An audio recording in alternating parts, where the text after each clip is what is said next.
Hello, Peaceful Profits Nation. Chanel here with an exciting client spotlight episode for you today.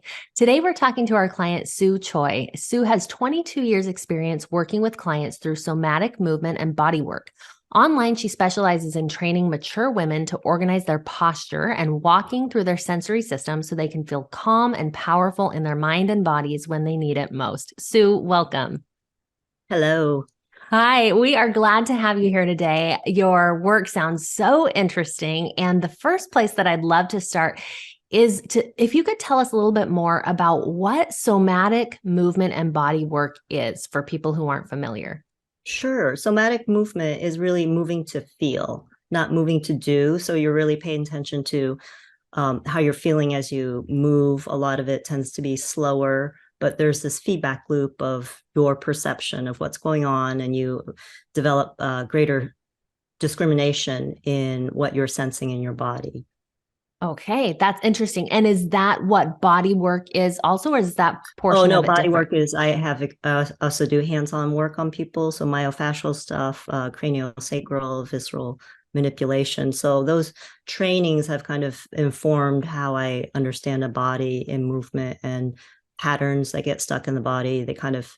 The movement teaches the body work, and the body work teaches the movement. And Okay, that's so interesting. Now, I really love this idea of moving to feel because so often we just move through our day without even being really aware of our body. When people come to you, are most of them in that state where they're not really familiar with their body, where they're tuning it out, or do people generally have some kind of idea of somatic movement of, they have a background in it?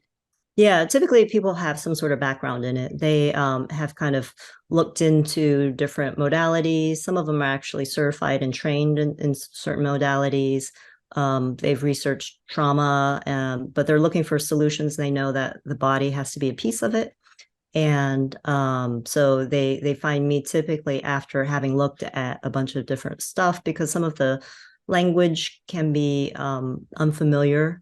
Some of the concepts can kind of seem strange unless you've had the experience in your body. That's kind of why it was tricky to write a book, because you really need to experience it. So the book includes 6 videos that you actually have to go through and try out to get a sense of what I'm talking about. I mean, you could read through it and still get something out of it, but really it hits home when you feel this profound change in your body. Yeah. Okay, that's interesting that you included videos in your book. We'll be sure to talk about that when we get into the book a little bit later. Now, what leads people in general then to somatic movement? What kind of issues are they having and looking to resolve? Um, might be anxiety, trauma, maybe just body pain, chronic issues that they've tried to address from many different levels. Um, yeah. Yeah, a lot of people have done yoga, meditation, tai chi, Okay. Feldenkrais. Okay, wonderful. So you mentioned that you have done this as an in-person practitioner and then you switched to online. So talk to us a little bit about the transition going from an in-person business to an online business and some of the challenges you faced in that transition. Sure. I still see people in person, and I started to do the online work during COVID. It was an opportunity because I had the time, because we weren't allowed to see people, to start exploring that. I think it would have been really hard to have a regular schedule and also do it, because there's so much of a learning curve. I mean, I'm talking basic learning curve. Like, I'm not really on Facebook. I had a business page, and I was really starting from scratch. I'm very, very new to all of that. So that was a huge learning curve. I think the Facebook ads were the biggest thorn in my foot, as definitely something I didn't want to learn. But having learned it and feel really comfortable with it now, it's a great asset. And I don't want to be tied to that. So I really, down the road, am looking to make sure I understand different forms of ad as well, like Google ads, YouTube ads. But right now I'm still focused on the Facebook ad funnel. Yeah. Which has done well for you. We will dive into that in a little bit also. So I built a high ticket course, and that, of course, like most people, they're just like, okay, it's built, there you go. And I did, and then I had to dive into understanding, how you connect with people online, and not, and that was a process. It wasn't how you sell to people online. It really is how you connect with them online so that they can trust you, just in terms of what you're offering, but also that you understand what they need. And that's a huge process. That's a very, very difficult process that, um, it's, I'm really happy to have found Mike's work. I followed him for a long time, and I really appreciate it, especially getting into the course, how much thought he put into it. It's very thoughtfully designed to build the business and to be intentional in how you build it, and not just to slap it together and get the sales and scale. And it's a very different approach. And as I go through it, and as I see how it builds up, I really, really appreciate the depth of it. Yeah. Well, thank you. I think that all of us here on the other side who can see Peaceful Profits have seen that as well, that there is that depth to the program. Now, tell us a little more about your method. You said you connect with people online and you had to learn to do that. What has that looked like for you, that connection? Oh, what was really, well, I started out with a really small teaser offer, which I got a good email list from that, but I had a hard time converting because there's not enough context for it, because it's an unusual approach. So I couldn't just call it yoga or something, because that's not what it is. And then I tried a different way. I tried with a free lead magnet, nurturing them there. So, trying to get a lot of people and then nurturing, and that just didn't work. Just not a great audience for me. And then when I saw Mike's ad for the book funnel, I've had people ask me, can I read something more about it? And I give them a list of like 10 books, but it's because that's where I draw from, like a bunch of stuff, not just one thing. And I tried a few times to write, and I just got so lost in it. And so I really was resistant to actually doing a book. I liked the idea.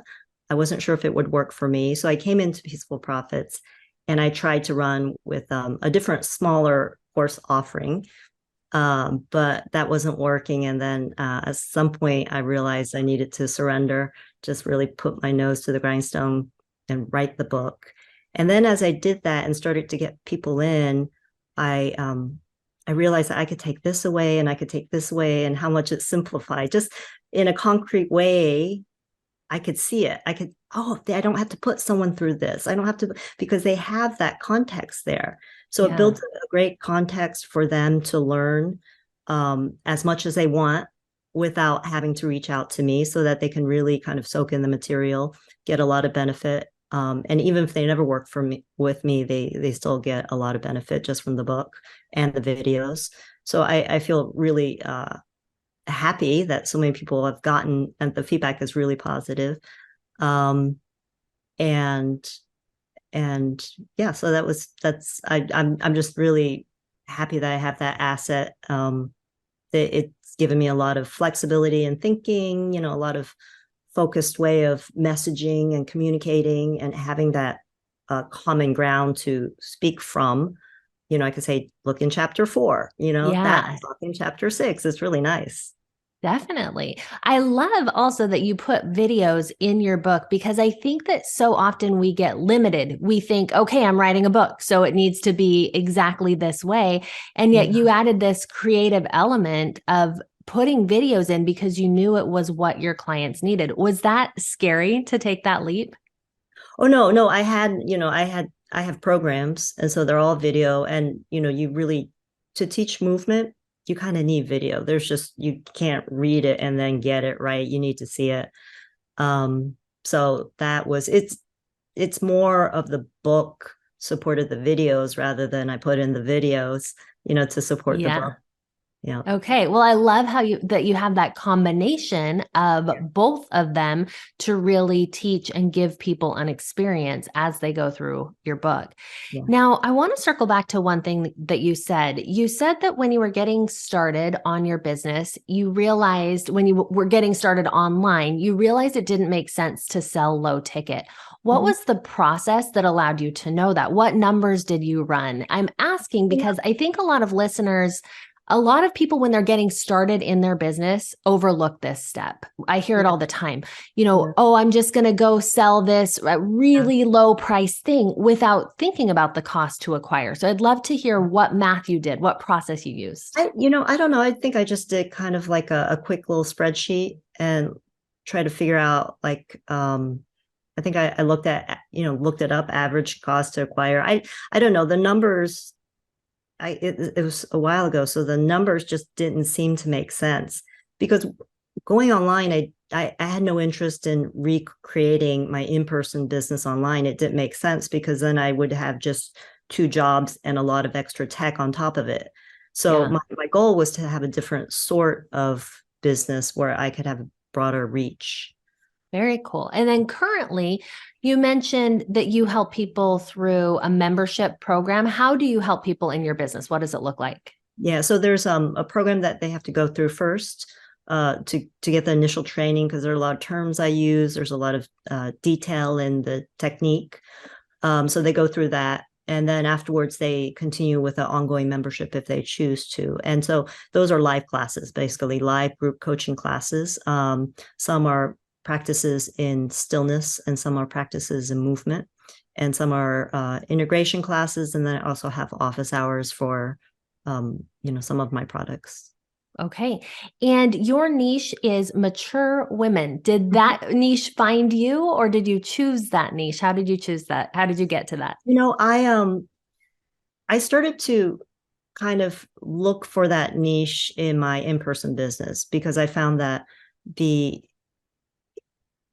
it's like you have to have a certain level of experience in your life and in your body and kind of working with your body. And I mean, at least I know for me, like when I was in my 30s and just doing yoga, I had a very different perspective. So now I'm in my 50s, and I just think, when you live life and you get to a certain age, when you're in your 20s, you're still running on hormones, you're gathering life information and you want experiences. Then you start to get to your 30s, then you start to feel a little bit of a shift, but then you start to get into middle life. You've lived an adult life, you have a job, and you have a certain, let's say, history, and now you can kind of reflect differently, and you may even have kids, and the kids may be older. If you're in the midst of having little kids, it may be even hard to really reflect in a certain way. I don't have kids, and so I don't know. I started realizing that the clients who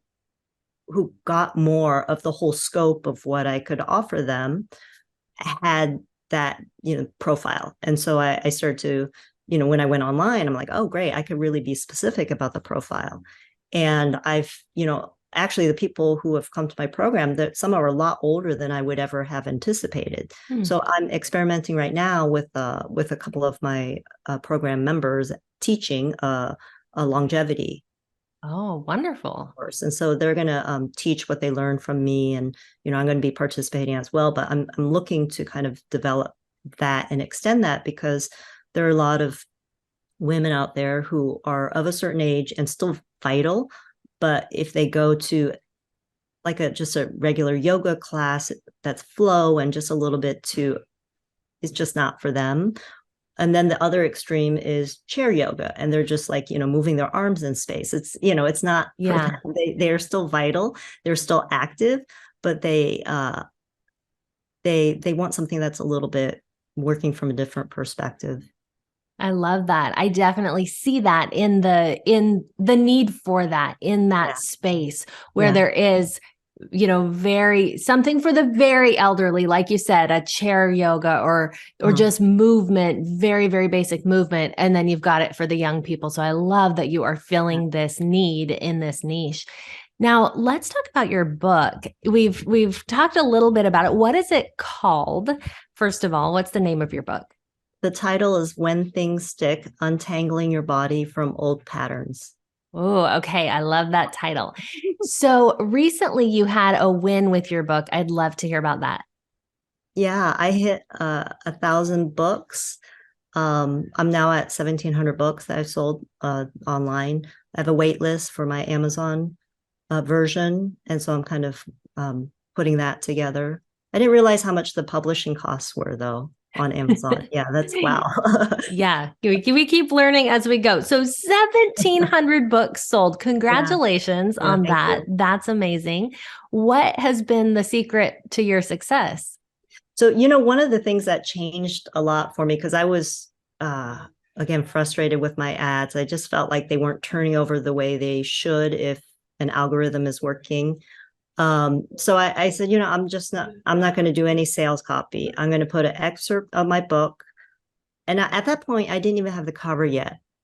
So I kind of mocked up a cover, and it was a horrible cover, but whatever. It was, it was a cover. Yeah. And I posted and I said pre-order, and I had a buy button from PayPal, and I just had that, and people started buying.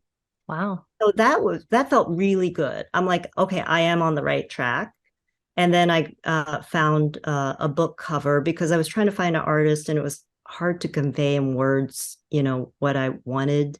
And so I just started to look at pre-made covers, and I bought a premium one, not just a cheap one, but I bought a premium one, and I actually changed my title to fit the image. And people like, I mean, judge a book by its cover. When it's a digital book, people do that. I mean, Yeah. it definitely resonated with the cover and the words together. So basically, my ad was the creative was the cover, and the copy was, an excerpt from the book. Okay. That is really cool Yeah, yeah. because people are just getting a very, a preview of what they're going to get and know that they resonate with the cover, they resonate with the words, and then read that little bit and know they want more. So that's a really Yeah. cool way to do it. Yeah, and I have to say that I really thank Tina for helping me, because she worked hard with me on the intro, getting it down, and I think the way she asked me to do this piece that I put in as the excerpt was really, I think that was the winning piece.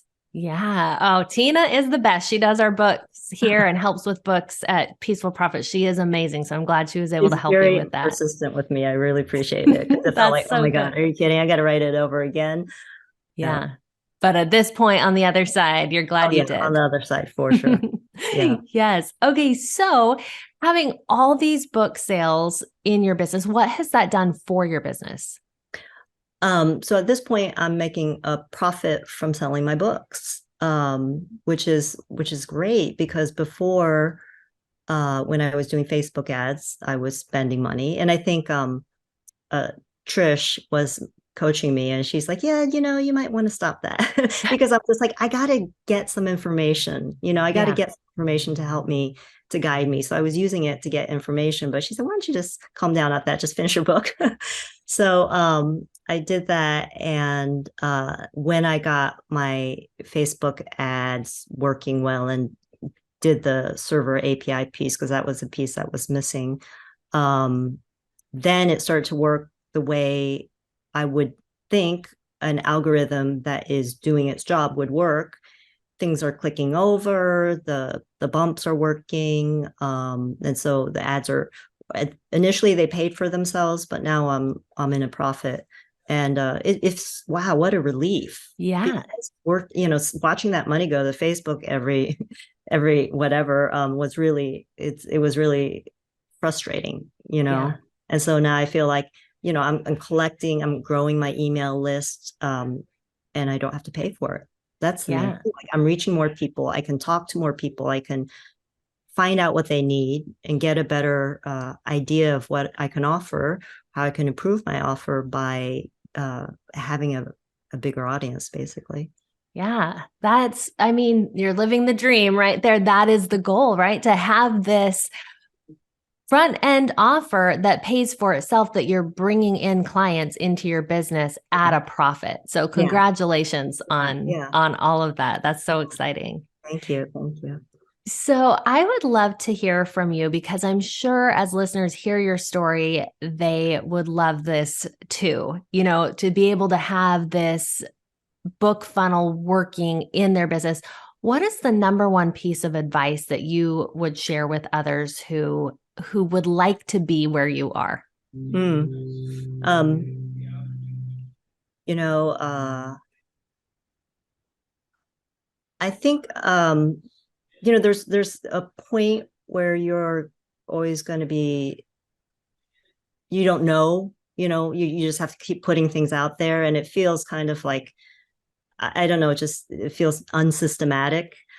So I would say just build up as much of a system as possible, even if it's not right. If you build up something that feels like you can plant some markers and then you adjust it. But if you don't have any expectations and you just, put things out and say, I want to sail, it's the path isn't narrow enough. You don't get enough learning from what you do. So if you can look for everything that you're trying, like put a hypothesis forth and then try it. And if it didn't work, then maybe that proves it wrong, but maybe you could try another time. But you have to keep learning from the things that you try rather than just try a bunch of stuff just to try it. Yeah. Oh, that's so good because it's easy to get caught up in that trap of just throwing something to the wall and seeing what sticks, right? Yeah. As opposed to this, what I hear you saying is testing different things and building up, okay, which component works? How is this going to work in this system that I've already built? And testing, which leads to just testing one thing at a time, not and having it all. intention for what you're testing. Yes. I'm going to test this personal photo of me full body versus personal photo of me more like face. Right. Like know what you're testing, basically, I guess I'm saying. Yeah, that's so good. Thank you for that, Sue. Now, I would love for listeners to find out where they can find more about you and what you're up to. Oh, sure. Coherentbody.com. Okay. Coherentbody.com. Yeah, you can you'll find my book, a link to purchase the book. You'll find an excerpt of the book on that page, and then you'll learn more about me. Perfect. Okay, go and check that out. And then for all of you listeners, if you are interested in adding a book funnel in your business, like Sue has talked about today, you can book a call with our team by going to peacefulprofits.com/call. Thank you, Sue, first of all, for being here. Everyone, thank you for listening, and we will see you next time. Bye. Bye.